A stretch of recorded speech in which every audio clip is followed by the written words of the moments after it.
Number 61 الحمدللہ وکفا سلام علی عبادہ الذین اصطفى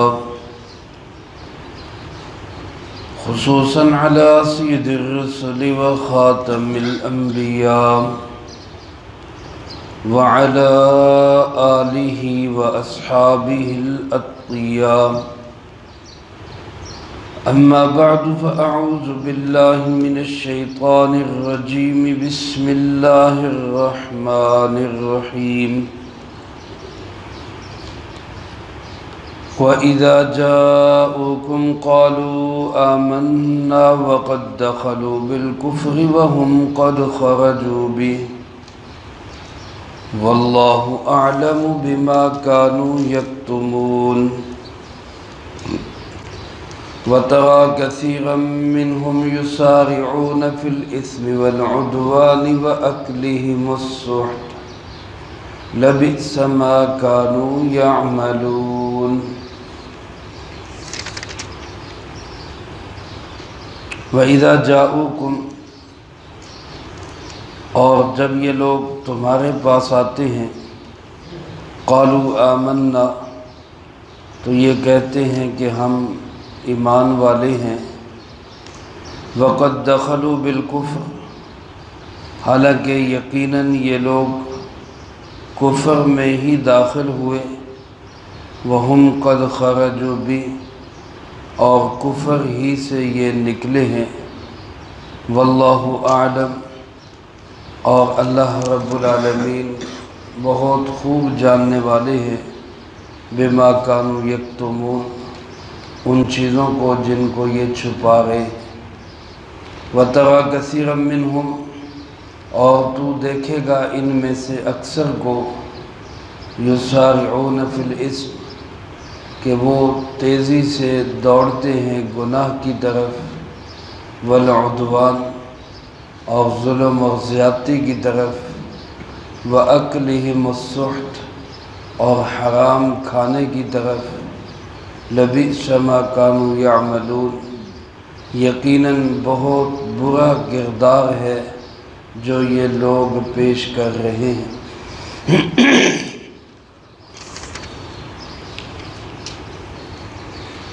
ان آیات مبارکہ میں اللہ رب العالمین نے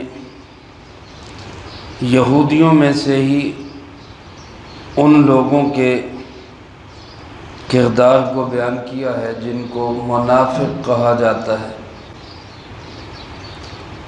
یہ سب سے برا اور بدترین کردار ہوتا ہے کافر بھی برا ہے اللہ کا ہر نافرمان اور ہر وہ شخص جو منکر ہے اس کا کردار رویہ اچھا نہیں لیکن ان میں سب سے جو بدترین رویہ اور کردار ہوتا ہے وہ منافق کا ہوتا ہے کہ جس کے متعلق اللہ رب العالمین نے فرمایا کہ منافق جہنم کے سب سے نچلے طبقے میں ہوں گے اللہ پاک ہم سب کی کفر اور نفاق سے حفاظت فرمائے آپ علیہ السلام جب مدینہ منورہ میں تشریف لائے تو کچھ تو یہودی ایسے تھے جو علل اعلان دھڑلے سے آپ کی مخالفت کرتے تھے اور آپ کے دشمن بن گئے کچھ یہودی ایسے بھی تھے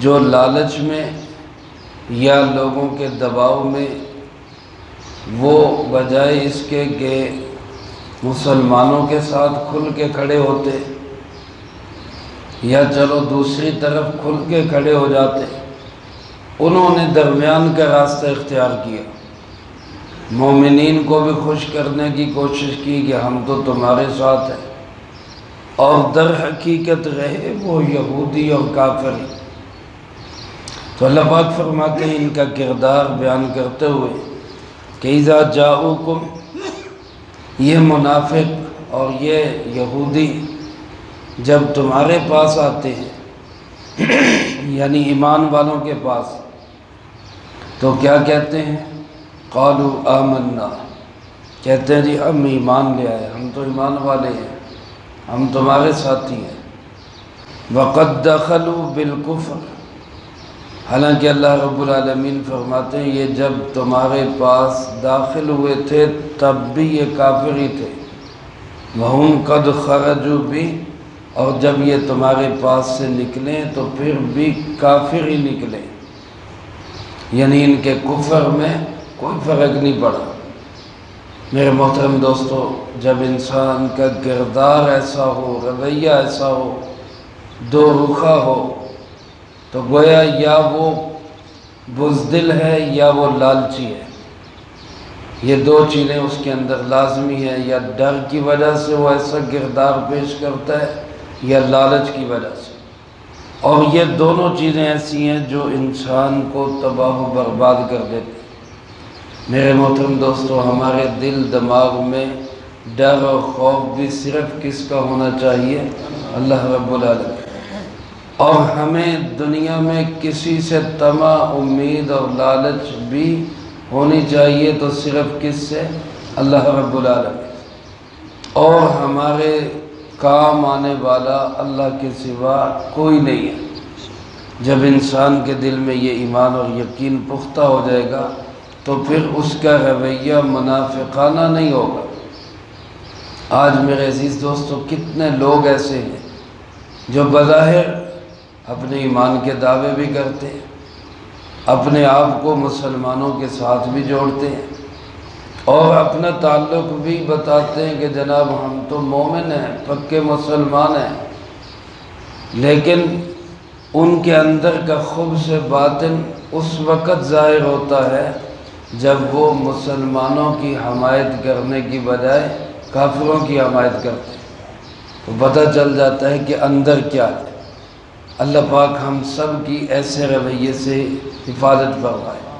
اس وقت میں ہمارے جو فلسطین کے مسلمان بھائی بہن ہیں، وہ ایک بہترین کسوٹی بنے ہوئے ہیں، معیار بنے ہوئے ہیں کسی بھی انسان کے ایمان کو پرکھنے کے لیے کہ یہ سچا مومن ہے یا منافق ہے۔ اب جو لوگ ان کے کھل کے حمایتی ہیں وہ تو ہیں ایمان والے، وہ تو ہیں مومن، اور جو کھل کے مخالف ہیں وہ یہود و نصارہ ہیں۔ اور جو لوگ مسلمانوں میں سے ایسے ہیں کہ نہ وہ کھل کے حمایت کر رہے ہیں نہ کھل کے کافروں کی مخالفت کر رہے ہیں، یہ سمجھ جائیں کہ یہ وہی منافقانہ رویہ جو 14 صدی پہلے تھا وہی آج ہے۔ تو گویا کہ یہ آج کے دور کا ایک بہترین معیار بن گیا۔ اللہ پاک فرماتے ساری دنیا سے چھپ جائیں، لوگوں سے اپنے رویے کو چھپا لیں، ایمان والوں کے سامنے بظاہر بڑے بڑے دعوے کر کے مومن بن جائیں، لیکن کوئی انسان اللہ سے چھپ نہیں سکتا۔ واللہ اعلم بما کانوا یکتمون، اللہ تو بخوبی جانتے ہیں، بہت اچھی طرح جانتے ہیں کہ یہ اندر کیا چھپا ہے۔ اللہ پاک فرماتے اگر ان کے ظاہر کو دیکھنا ہو تو ان کو دیکھیں کہ 3 کاموں میں یہ کتنی تیزی سے بھاگتے ہیں۔ فرمایا ایک یسارعون فی الاثم، یہ گناہ کے کاموں میں بڑی تیزی سے دوڑیں گے، اور دوسرا عدوان، ظلم اور زیادتی، اور تیسرا اکلہم السحت، حرام کھانا، رشوت اور ناجائز آمدن کے ذرائع، ان کی طرف بڑی تیزی سے بھاگتے ہیں۔ اب یہ 3 چیزیں میں آپ اپنا بھی جائزہ لے سکتے ہیں، ہمارے اندر ایسا تو نہیں۔ علماء نے لکھا ہے اسم کا تعلق انسان کی اپنی ذات کے ساتھ ہوتا ہے۔ کوئی انسان گناہ کرتا ہے اپنی ذات کے نقصان کے لیے۔ عدوان، ظلم اور زیادتی، یہ بھی گناہ ہے، لیکن یہ ایسا گناہ ہے جس کا اثر دوسروں پہ بھی پڑتا ہے، اور ان دونوں گناہوں میں سے بڑا گناہ جو ہے وہ ہے اکلہم السحت، حرام کھانا۔ اب ان تینوں کا اصل وجہ کیا ہوتی ہے، ان 3 گناہوں کا اصل سبب کیا ہے؟ علماء نے لکھا ہے جب انسان کی زبان کنٹرول میں نہ ہو تو وہ گناہ کی طرف جاتا ہے۔ زبان پہ کنٹرول نہ ہو تو جھوٹ بولے گا، بہتان لگائے گا، الزام تراشی کرے گا، گالم گلوچ کرے گا، یہ جائے گا یسارعون فی الاثم، گناہ کے کاموں کی طرف بڑی تیزی سے۔ اور جب انسان کی عقل کنٹرول میں نہ ہو، جب انسان کا غصہ کنٹرول میں نہ ہو، تو پھر یہ انسان جائے گا عدوان اور ظلم اور زیادتی کی طرف، کسی کو مارے گا، کسی کا نقصان کرے گا، کسی کا حق دبائے گا۔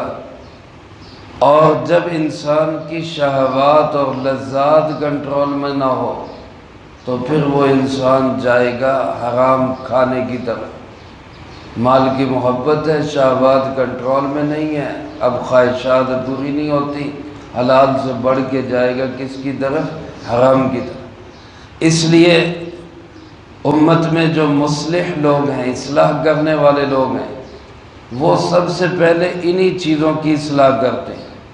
انسان زبان کو کنٹرول میں کرے تاکہ گناہوں سے بچے، انسان اپنے غصے کو کنٹرول میں کرے تاکہ ظلم اور زیادتی سے بچے، انسان اپنی شہوات اور لذات کو کنٹرول میں کرے تاکہ حرام کھانے سے بچے۔ تو میرے محترم دوستو، یہ 3 جرم ایسے تھے جو یہودیوں میں بڑی کثرت سے پائے جاتے۔ میرے عزیز دوستو، یہاں بھی قرآن کریم کا تجزیہ دیکھیں۔ قرآن کریم نے یہ نہیں کہا سارے یہودی ایسے تھے، بلکہ کیا کہا؟ وَتَرَى كَثِيرًا مِّنْهُمْ، ان میں سے اکثر ایسے، حالانکہ جو تھوڑے نہیں تھے وہ بالکل گنتی پہ گنے جا سکتے تھے، انگلیوں پہ گنے جانے والے تھے، کہا جا سکتا تھا کہ ان کی کوئی حیثیت نہیں، القلیل کالمعدوم، لہذا سارے یہودی ایسے ہیں۔ لیکن قرآن کریم اعتدال والی کتاب ہے، قرآن کریم متوازن کتاب ہے، اللہ کا کلام ہے، اس لیے یہ فرمایا کہ اکثر کی یہ عادت ہے۔ اب میں آپ اس معیار پہ اپنے آپ کو پرکھیں، اگر ہم گناہوں کی طرف دوڑ کے جاتے ہیں تو اس کا مطلب یہ ہے کہ ایمان میں بہت کمزوری ہے۔ اگر ہم دوسروں پہ ظلم و زیادتی کر کے پرواہ نہیں کرتے، اس کا مطلب ہے کہ یہودیوں والی یہ دوسری نشانی بھی خدا نخواستہ ہمارے اندر پائی جا رہی۔ اگر ہم حلال حرام کی تمیز نہیں کرتے تو پھر میرے عزیز دوستو بڑی خطرناک بات ہے۔ مسلمان ایسا نہیں ہوتا، یہودی ایسا ہوگا، ایمان والا ایسا نہیں ہوگا۔ اللہ پاک فرماتے ہیں لَبِئْسَ مَا كَانُوا يَعْمَلُونَ، بہت برے عمل ہیں جو تم کر رہے، بہت برے عمل ہیں۔ یہاں میرے عزیز دوستو بتانے کا مقصد ہمیں کیا ہے؟ تاکہ ہم ان گناہوں سے بچیں۔